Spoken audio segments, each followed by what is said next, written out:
This episode is brought to you by the RVA Podcast Network. Find more information at rvapodcast.org.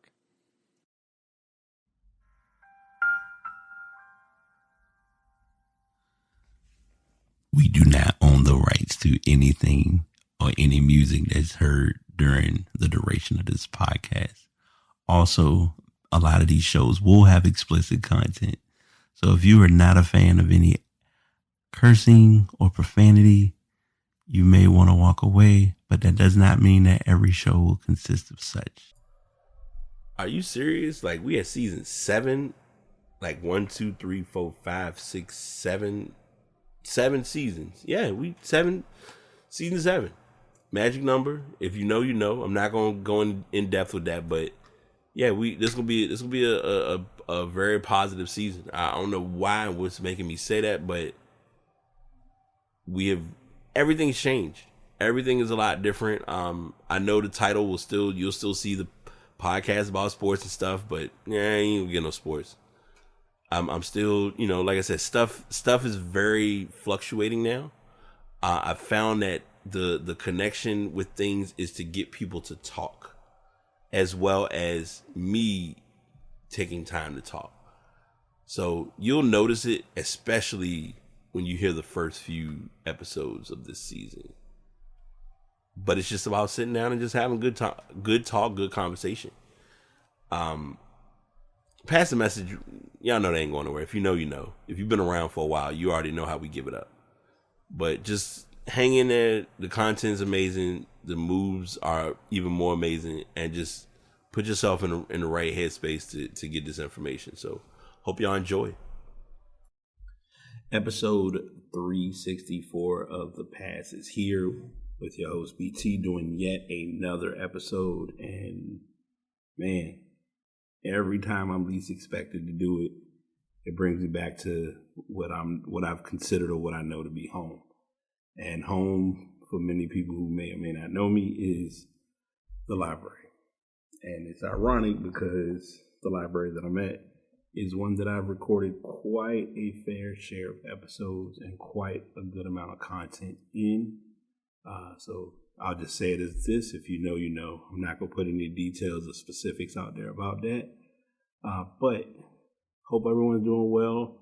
Hope you all are staying safe, staying sane, staying positive, and most of all, being productive. We're a little over a weekend. I'll get these thoughts out early. Happy Black History Month. Welcome to Black History Month. Everything Black. Sue us all for rooting for each other and wanting to succeed. I definitely can say from personal experience that I'm seeing some productivity about to go in the right direction. So I'm very thrilled about that and very excited to see what comes about from those options. Just realized, I was like, wait, my sound coming through. All right, interesting. So had a moment. The title will kind of throw you off a little bit. Let me give some context real quick, and then we'll get into some topics that I have. First things first, I was going to have a guest on. He had some personal business to attend to, and I'm always respectful of people's time just as much as they are of mine. So I'm not here to lighten on that load. We will be still linking up soon to plan another date to be announced of doing this podcast, because I do want to have him on the show. It may put me in a position to kind of come up with some topics, some ideas, or some thoughts to hop into, or some things to talk about. But we'll see. We'll kind of see how it all plays out as we get to that point. So I want to get that off the plate or off the table first. So that's number one. I don't know. There might have been number 2. I don't know. But that's one of a few things to talk about. Next, I'll kind of go backwards a little bit, but I'm going to go backwards for good reasons. There is some light shining on me with what I'm going through and what I'm experiencing personally. I've been able to reconnect with the school that I attended. If you've been following the podcast, I did talk about it a while back, where I went to a school for learning junior software development, and I'm happy to report and announce that I did speak with some new prospects, some new students, possibly, and most importantly, made some connections. I'm likely going to be learning some more coding as well. Not really, in hindsight, it could be beneficial, but I think more than anything, I'm looking at it as a resource in some things that I'm looking to do on my personal endeavors with my business. If you all know me, know that I do rely on BOT LLC for graphic and web design needs. So I will be looking to use the information I get from this upcoming class that I'm learning in, to the best of my ability, and kind of see where the road goes. So I'm hyped, definitely loving that. Fingers crossed. Any of you all who listen to the show will get this information. Any of you all who personally know me may get this as time progresses. I'm probably not going to put too much in public voices until it all occurs, but making some push to make some progress in the programming world. I'll let you do with that as you will, but I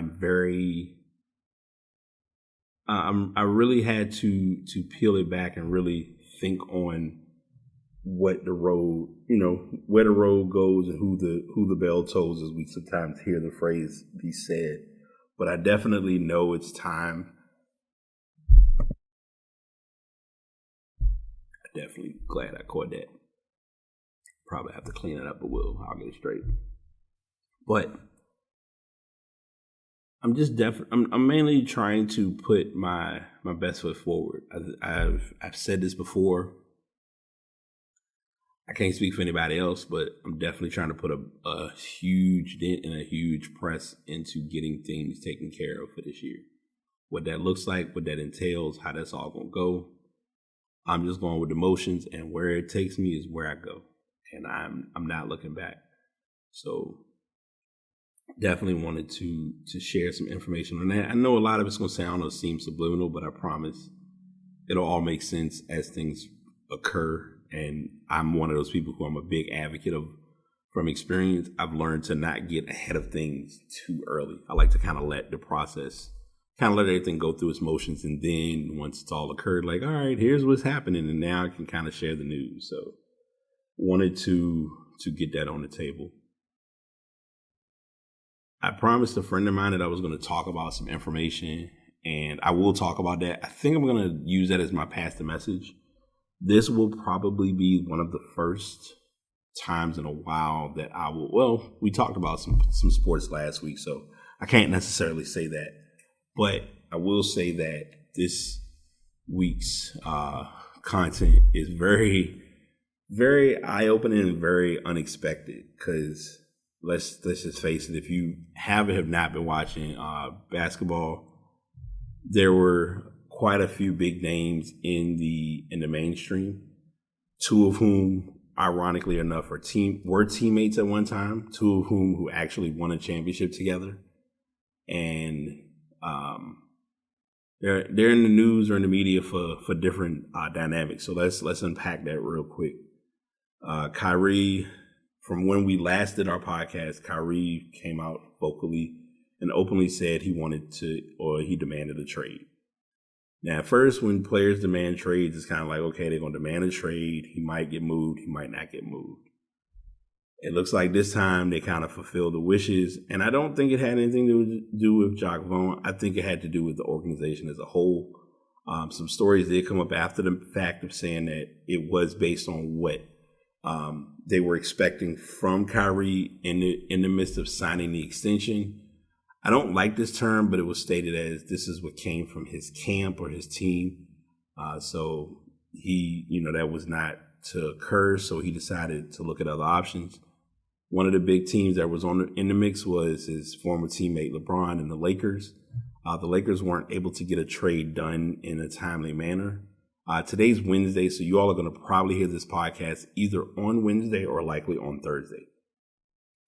If it occurs where you hear it on Thursday, either way, I'm going to circle back because I'm probably going to be talking about like all of the big trade deadlines, if there are any blockbuster trades that happen at the trade deadline. Sometimes it happens, sometimes it doesn't. You never can tell. But I've kind of said everything else, but Kyrie is now playing for the Dallas Mavericks. They've actually shown a practice of him playing with some of the Mavericks teammates. Christian Wood, I know he was one of the players I saw on the floor. I kind of got like a quick glimpse, so I really wasn't looking at it very attentively, but he has been out there kind of practicing and just kind of getting some run-in with the team and kind of building chemistry, things of that sort. So it'll be him and Luka Doncic. They traded him for a few lottery picks or draft picks, as well as Spencer Dinwiddie, who previously played for Brooklyn before, as well as they traded him for I think it's Dorian Finney-Smith. I might have mispronounced the first name, but DFS was part of that trade as well. I'm gonna one thing with me with trades like this, I always say let's give it a couple days and let's see what actually happens with the team, and then we'll come back and see if it's like, all right, the trade was worth it, or I don't know if they should have did this trade, but it's always up in the air. You can't really tell type of thing until you see the players start playing together. And I take that back. Theo Pinson was also on that in that episode. I mean, I'm sorry, he was in that video that I watched as well when Kyrie was practicing. As I mentioned before, LeBron kind of wished that the Lakers would have been able to make a move to get Kyrie. I think it came down to who would be traded. Today, the story is coming up that there was some possible rumors of who might be getting traded, but I've learned, and this is something that between Bleacher Report, between media sources, between the news, I never like to report a story until I see it as, okay, this trade actually happened. But until then, I really don't get too worked up or too invested until I know, like, all right, these trades have occurred and now we can kind of move forward with basketball. So until that trade occurs, or if it actually does happen by the trade deadline, I'm not really getting my hopes high for that other trade that was rumored. And the rumor, I believe it was between LA, Minnesota, if I remember right, LA, Minnesota, and Utah. It's like a three-team trade that'll include players and picks. And a couple other big names have been kind of put out there as being open season for trading. I want to make sure I give the proper attention to this monumental moment. LeBron James officially surpassed Kareem Abdul-Jabbar in scoring in points all time. He climbed up the list slowly but surely, and he needed the recent game. Everyone was kind of trying to figure out what game would he get this record in. Was it going to be in the Oklahoma City game? Would it be in the game against Milwaukee? They were thinking more people were geared towards Milwaukee, but then it was a question of, is he going to get it at the end of the Oklahoma City game, or would he get it early in the Milwaukee game? Because if he gets it early in Milwaukee, they can kind of do the celebration and then get back to basketball. It turned out being like literally the end of the third, or near the end of the third quarter of the game against OKC. Toughest part about this game, there were a lot of things that weren't talked about, and so I'm gonna be 100% honest with you, because I think I was just flat out tired yesterday. I didn't really see the actual score, the actual basket, but I did see videos and kind of watched history being made, which was a great monumental moment. Someone got a photo from an angle behind LeBron as he's shooting the shot over the defender, and all you can see in the crowd is just people holding phones facing LeBron taking this shot. Majority of them, if not everyone, was probably doing it as a video and having it saved or stored on their phone. So I would not be surprised if that was literally the visual of the entire arena at the point that occurred. It was a good moment. It was great. Seeing Kareem there, I'm going to be 100% honest about it. I think Kareem was tired. Kareem did not want to be there, but it's also history. So it's like you're, part of It's part of the sport. It's part of the camaraderie and the respect involved. So he showed, he showed up. He was going to support LeBron. Everyone thought LeBron was going to shoot a hook shot for the point or for the score for the title, but I think he more so just was like, I'll just hit a simple mid range, which he did, and here we are. Anthony Davis's demeanor was talked about the most following the shot, because the bigger picture is cool. Congratulations, you reached a monument. But now we need to get this team back to winning. And why I'm saying it in that term or in that tone is because even after him getting that scoring title or getting that, being the top scorer of all time, Oklahoma City still won the game.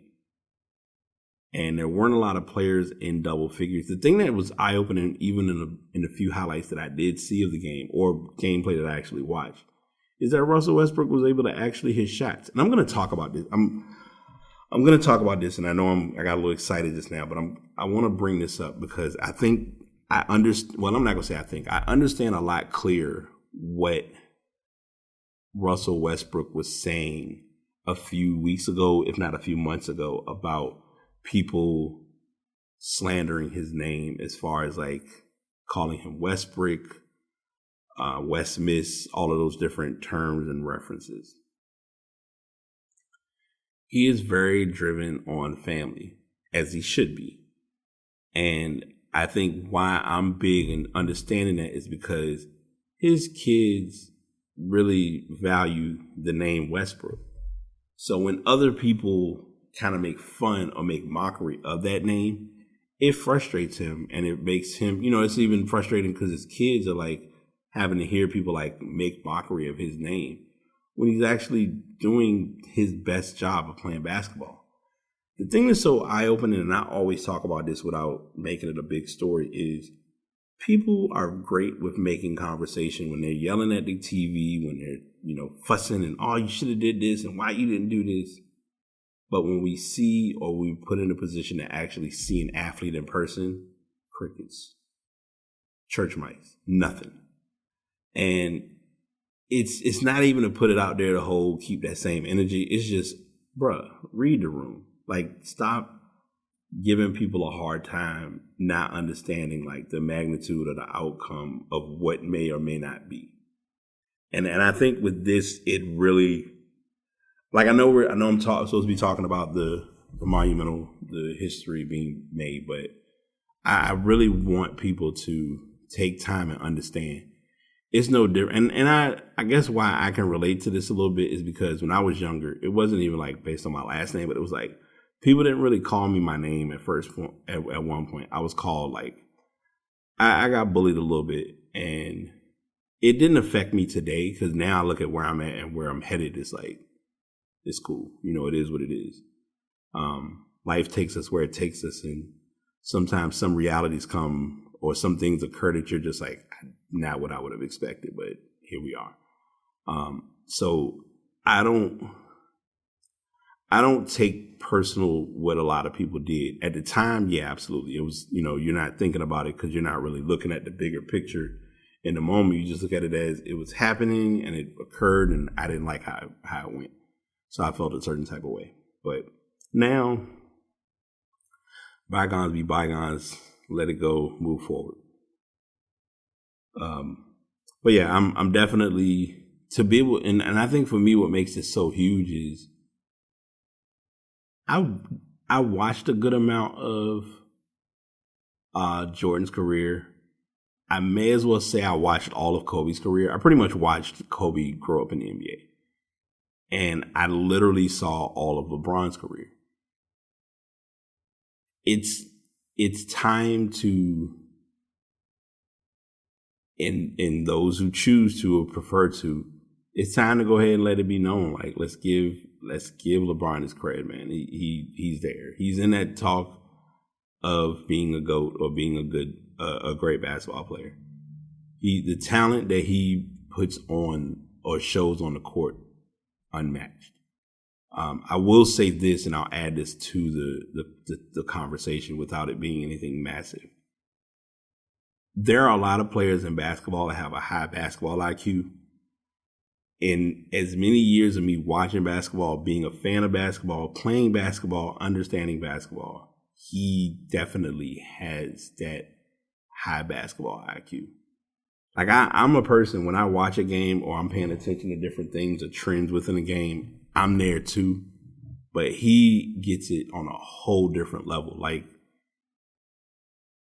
people will give him such a hard time for plays that he didn't make because of what they think he should have did, but they don't really look at it as him not doing what he did became beneficial because it led to insert whatever here. And the more that I've watched him or have kept up with his gameplay and his way of playing, it just makes more sense why and how he's doing it. And I mean, we hear the phrase, we go back to this term constantly. Even at the age of 38, he's playing at a very high level. And it's almost like, the story came up or the thought process was he's going to retire after this year. I wouldn't be surprised if he tries to play or attempts to play another year or two. Just my personal 2 cents. I don't think it's him trying to like play and be in the league when his son gets to the league. I don't see that happening. If it does occur, that would be a very big storyline. But I mean, he doesn't have to. Like any scoring or any playing that he does now, I think the monument of the goal now, if anything, it's going to be him trying to push to get to 40,000 points. Because then he can create not a narrative, but create a discussion where it's like, who's in the 45 and 1 club of like 40,000 points, 5,000 rebounds, over 1,000 assists. And I'm freestyling those stats, but the stat lines that he's had throughout his career, it's just in its own layer, in its own field. By the time we do the next podcast, the Super Bowl will have happened. I'll give my thoughts on that at that time. Tech-wise, not really much going on.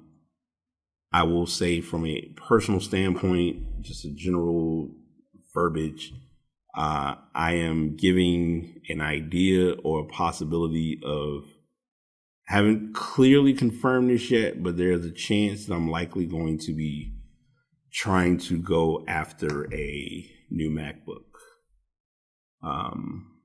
Any of my friends who listen to the podcast, MacBook, do not send me Windows information. I'm taking input and feedback on different Macs that are available. The one thing that I'm taking into account, which is minor but important to me, is as long as I can get anything that is on this Mac over to the other Mac. If it's got to be done through transfer cables, which I doubt is going to be an option because both devices have different ports. This one being USB and the other one being USB-C. I know for a fact that I'm going to have to get a USB-C hub or I don't even say a dongle adapter or whatever to make sure that I can plug in any of my OG USB devices. I'm taking all of those things into account as well. And more than anything, just getting a computer that's going to run at a faster speed, but also give me the resource to really create and produce more content. Because I believe personally, it's not that I can't create based on what I have, but I personally just think that I can create more as well as be at a more up-to-date usage of product with that device. Because how I look at it, and this might sound funny, but like some of the simplest things like Finder, FaceTime, messaging, a lot of my applications still have the older look to them. And I'm ready to kind of give everything like a newer look, but I also want to be able to get the computer to run at a pretty decent speed. So I will be, I believe, the one thing that Apple is doing now that I get why Apple is doing, but it's kind of like my love-hate relationship with them is whatever storage you get or whatever hard drive, whatever RAM you get, that's what you get. You can't upgrade, which is one of probably my most frustrating discourses about the newer Macs, but I also get that they have to do what they have to do. So I can't hold fire to that based on my personal preference or personal views. And that's just kind of where I'm at about it.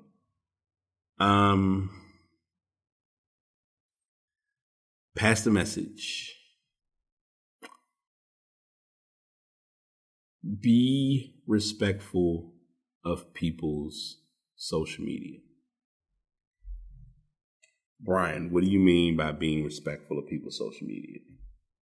Well, I personally have been on social media or utilize the various platforms of social media for nearly 20 years, if not longer. And one thing that has stayed the same is that everyone doesn't understand everyone else's etiquette of preference. There are some people, I have a friend of mine who, her and I, we've been friends online nearly, if not a decade, probably longer than a decade. And even with me not directly knowing her in person, there are things about her that I understand and I'm very aware of that are like, all right, if I were to do this, this would cause an issue. And her thing, she had to do a video. She shared a video, which was a public service announcement, which I respected and loved how she did it, of letting folks know, hey, if you want to send videos or you want to send memes, don't send them to me. I will be 100% honest. And this is not even to throw shade. This is not to cause controversy. This is not to make any tension. A lot of the things that I get, some messages, unless they're actually inspiring or actually uplifting, I don't look at them. Because because you get, when you get in different videos and different views in your algorithms or in your posts, you get a lot of little oh, that's cool. Oh, that's funny. Yeah, I like that. That's cool type of stuff from time to time. And that's fine. That's okay. But after a certain point, it's like, I need something that's going to like feel me. Not something that's just like getting a laugh is getting a laugh. I'm all right with it, but it ain't nothing pressing or nothing like, it's not a wow factor behind it personally. That being said, I just have learned to, everything lately has now just turned into like priorities and just preference and just what I'm trying to focus on. So yeah, I want to get that out there. Like, learn your circle, but learn what's gonna move the needle. Like lately, like I said, I'm to a point now, and I mute a lot of DMs. I mute a lot of messages because I'm not against having like the laughs and the jokes, but unless it's something that I'm really gonna get and be into at that moment, like what occur, and this is dopamine 101. What occurs or what happens is someone sees something, they found it funny. So because they found it funny, the folks they know immediately who are in a group will all see and find it funny. But the moment that you found it funny, it might not be funny at the moment that the other person gets it. So there's a lot of stuff I'm looking at and I'm like, the energy I'm having to put into seeing the video, going back, seeing another video, going back. I'll look at these when I can. And like I said, I catch some of them from time to time, but I don't know. I just have learned where and how to move with stuff now. And it's just on a different path. And it's not me being on some bougie sedity. Oh, I'm better than y'all. No, it's not even any of that. Like, I'm really putting myself in a position, like lately it's been more of tech, like everything for me. Most of my friends have kind of realized and understand, like, it's nothing personal, and it's not me being rude with saying this. If it's not related to tech, I'm not that huge about it. And part of it is because I know that I have to build and create a foundation through tech, and what that looks like is me having to almost move the needle accordingly to get those things in place. There was one point where my TikTok platform, my TikTok algorithm or my TikTok views geared more towards tech talk. And I kind of went away from it because I just started watching random videos. And I think what's crazy is early on in the year. Matter of fact, not when you say early on in the year. Went to MagFest. When I came back from MagFest, probably about a week or so later, I went and I was watching different videos like always. And this one girl put up a video of all of these like I call them the mainstream TikTokers, all of them like back to back. And she was just unfollowing. Well, she pretty much just blocked all of them. And I was like, you know what? I think it's time. I think that's going to be the first step in the right direction because I want to enjoy what. Now, if it's, Keith Lee, there's exceptions to the rules. Mr. Beast, exceptions to the rules. But some of the other content creators, some of the drama and some of the just back and forth, like watching some of the lives that they've done, it's like so degrading and so boring and so redundant to the point where it's like just not eventful at all. And it's so bad because you're a product of your environment. Like we hear, it's so ironic because we hear this phrase and we constantly hear people say, you are a product of your environment. You are a product of your environment. But we don't take into account what our environment is. Your environment can be your home. Your environment can be your room. Your environment can be your mind.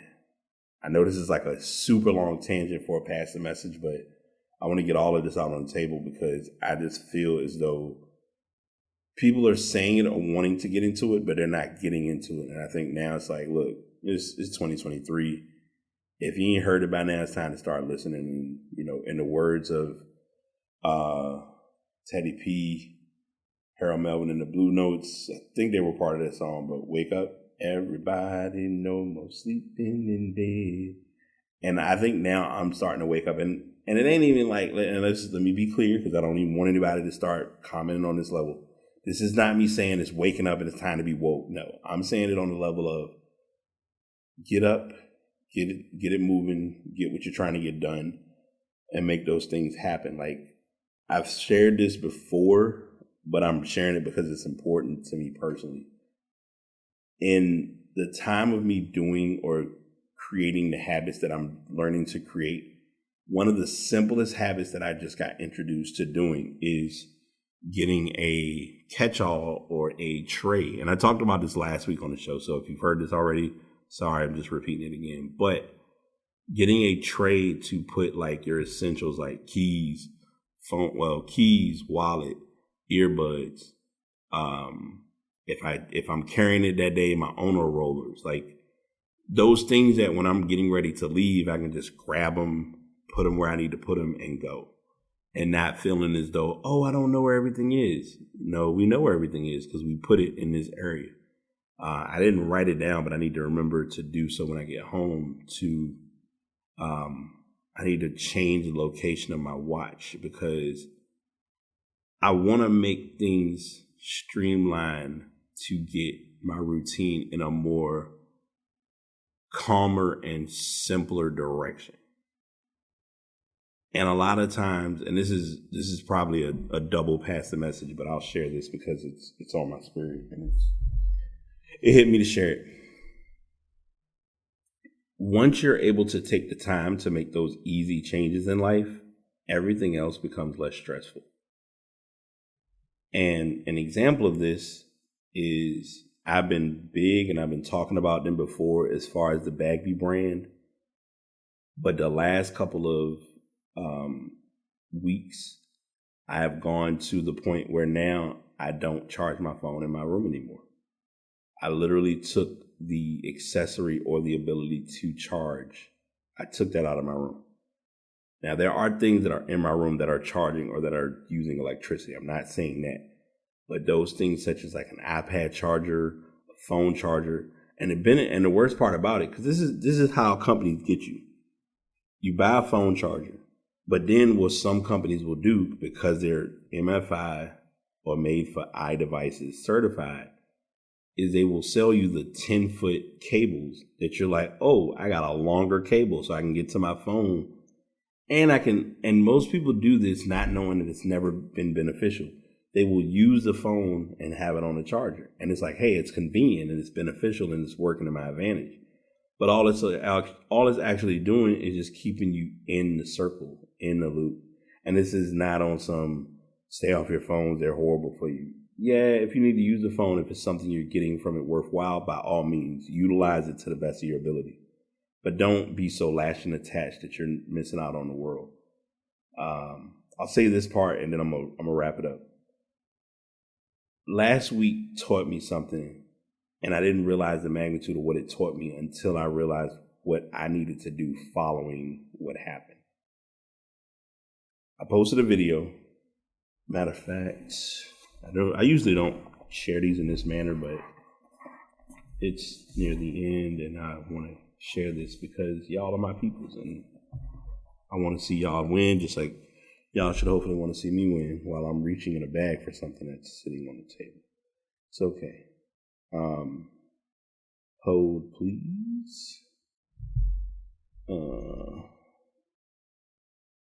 Let's see. Oh no, I don't have. Oh, that's right. Forget social media does not work in here. There we go. All right. So I'm gonna play the original video, and then I'll talk about what occurred. Your phone on airplane. Allow yourself to be bored. Write with nothing to prove. Walk. Actually, let me do one better. I'm going to go to the original streamer's video. Put your phone on airplane. Allow yourself to be bored. Write with nothing to prove. Walk with nowhere to go. See where your ideas take you as you think like a builder instead of a consumer. If you scroll, do it with intention. Do it to connect. Do it to explore. But don't do it if you're bored. Put your phone on. So I found that video. I believe I may have commented on the video. I'm not sure. But I know if nothing else, I favorited the video or gave it some attention. I definitely reposted it. I then went on to stitch the video and give my personal response of saying, the first thing that stood out to me was put the phone in airplane mode. So some people, it's like, why would you want to do that? And it's like, because is there something that you really and desperately need on the phone right at this moment? Most of the time, the answer is no. But I put that comment, or I put that video. Someone commented and it was like, well, you need to work on, maybe you should be putting time into going around walking, basically referencing to the fact of me losing weight. And my first response was I commented to their comment with a video. And then I thought about it and I was like, why am I giving this person attention? So I blocked them. Then I did my own video kind of explaining just my personal thoughts, kind of similar to what I'm sharing now. And what made the timing of all of that so interesting is because this past Monday, I went to the gym. So I do weekly workouts. And this was the week of it was like, all right, we're going to go on the scale. And so my friend was like, do you want to go on the scale now or do you want to wait to do the workout and then do it next week or do it afterward? And I was like, no, let's do it now. Let's go ahead and check. Numbers didn't move. Some things had improved in small manners, but everything was still kind of in a battle. So now it's what do we do to get things in the right direction? And most importantly, what do I need to do? And this is not past message. This is general info, and then I'll wrap up.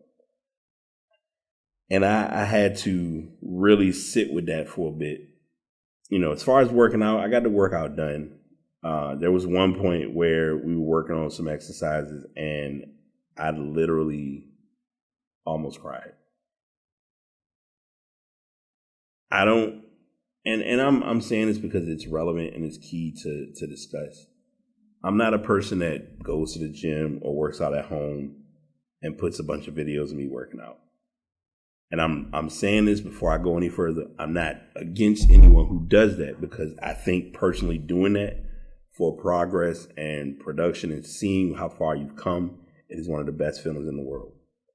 The reason I don't do it, one, I know for a fact that a lot of my habits or a lot of my regimen is shitty. And I'm not a fan of it. And I'm beginning to realize that I have to make changes to get better.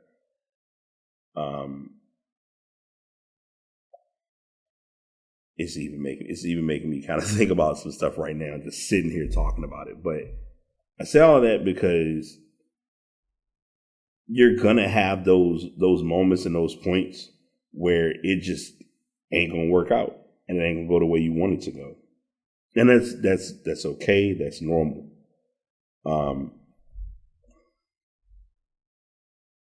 The quote that I put that kind of started this whole convo of leading to the importance of this: when you find yourself on a plateau, look for another level. When you finish things in life, I guess I'm giving a third pass the message and then I'm done. When you're looking or working on things in life, you're gonna finish. You're gonna work on some stuff. You're gonna finish it. You're gonna be proud of yourself. You're gonna say, "Ooh, I'm finished. I got it done. Go me." But the reality isn't getting it finished. It's what happens after you get it finished. Because getting that one thing done is just one thing. There's another thing you got to work on. There's another thing you got to work on. Like going back to me working and getting the job with Markel. When I first got hired as a temp, it was cool. I got hired. I'm in. I'm good. Then the progress was, okay, I need to work to become full-time. I did. I succeeded. I'm good. But the I'm good has to have the ellipses, ... to then find out, okay, what am I going for after that? And I can't be pressed to go for something thinking that I have to knock this out or it's the end of the world. It's more so I know what I'm capable of and I need to utilize the skill set and the abilities I have to go where I'm trying to go to be the best version of me. And the eye-opening and the biggest part of that is we as people know what our maximum, we know what our best effort is and what it looks like. It just comes down to not being so hard on ourselves when everything isn't going the way that we want it to go. So work on what you can. Don't, and this is, I'm going to add this too, and then I'll close. Don't, and I've shared this in videos on TikTok. So if you're not following already the Past BT Pod, check me out on TikTok. I share a lot of good inspiration. Do not compare yourself to what others are doing. You have your own lane to run in. You got your own race that you're trying to finish. The more you find yourself trying to compete with the others, the less you're getting done to get you to a better position. And that's what I'm going to leave y'all with for this show. I hope y'all have an amazing day. I hope you do something kind for yourself. And I hope you take time to tell somebody you love them. And this might be a wild card, but even tell your enemies, I'm proud of you. And look at the results. Y'all take it easy. Peace. Another episode is completed. Thank you all for listening. If you want to check out the podcast, you can go to buzzsprout.com. If you're looking to do podcasts, you can go to buzzsprout.com. To get to my podcast, you'll go to the pastbtpod.buzzsprout.com.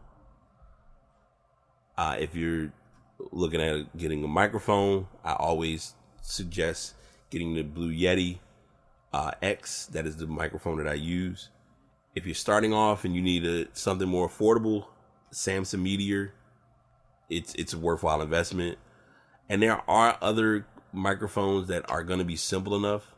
My big suggestion I tell everyone whenever looking for a microphone, be sure that your microphone has the ability to have you listen to your audio or listen to yourself as you're talking. It will make a big difference in your editing in your podcast. Also, most importantly, and I tell people this is a tip offline, but I'm giving this in the final listen or at the end of the show. Drink water while recording, and also just drink water in general. But drink water while you're recording, and the reason why, you'll be surprised. All right, see y'all on the next show.